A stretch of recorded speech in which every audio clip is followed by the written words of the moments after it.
என் பேர் பார்த்தீங்கன்னா எம் தீபக்குமார். திருவள்ளூர் மாவட்டம் முகம்பாக்கம் கிராமத்தில் இரண்டு ஏரிகள் உள்ளன. ஒன்று பெரிய ஏரி, 2 கடப்பு ஏரி. இந்த 2 ஏரிகளும் நீர்ப்பாசனம் இருக்கிறது. E5 ஸ்கீம் செயல்பாட்டிற்கு வருவதற்கு முன் இந்த 2 ஏரிகளும் முட்புதர்களும் வேலி மரங்களும் தான் நிறைந்திருந்தன. மழைக்காலங்களில் நீரை சேமிக்க முடியாத சூழல் இருந்தது.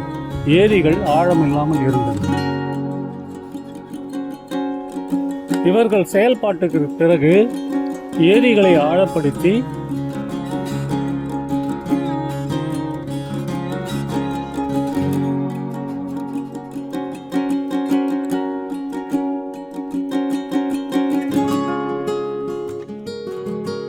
அதே மண்ணை கரைகளை உயர்த்தி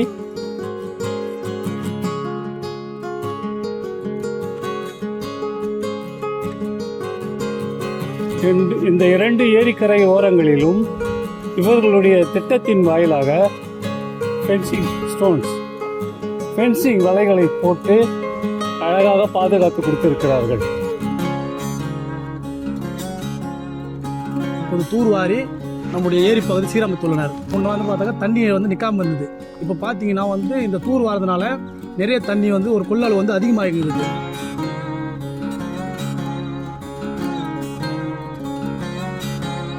இந்த செயல்பாட்டுகளினால் 2 ஏரிகளையும் விவசாயத்துக்கு ஏற்ற மாதிரி மாற்றி அமைத்துள்ளார்கள். ஆடு மாடு, பறவைகள், பட்சிகள், வாயில்லாத ஜீவன்களுடைய வாழ்வாதாரமாகிய நீரை பருகுவதற்காக ஒரு பெரிய மாற்றத்தை கொண்டு வந்திருக்கிறார்கள். அதனால விவசாயிகள் ரொம்ப பயனடைகிறாங்க. இது மட்டும் இல்லாமல் இப்போ பார்த்தீங்கன்னா முன்னோடி இப்போ நல்லா இருக்குது. இப்போ இது மாதிரி காலங்களில் இந்த ஊரில் மட்டும் இல்லாமல் இருக்கிற இந்த கடம்பத்தூர் உட்பட்ட 44 பஞ்சாயத்துகளும் ஏரி குளங்களை தூர்வாரி சீரமைச்சிங்கன்னா எல்லா மக்களும் பயனடைவார்கள். மேற்கொண்டு இந்த கிராமத்து மக்களாகிய நாங்கள் தான் இதை பயன்படுத்திக் கொள்ள வேண்டும்.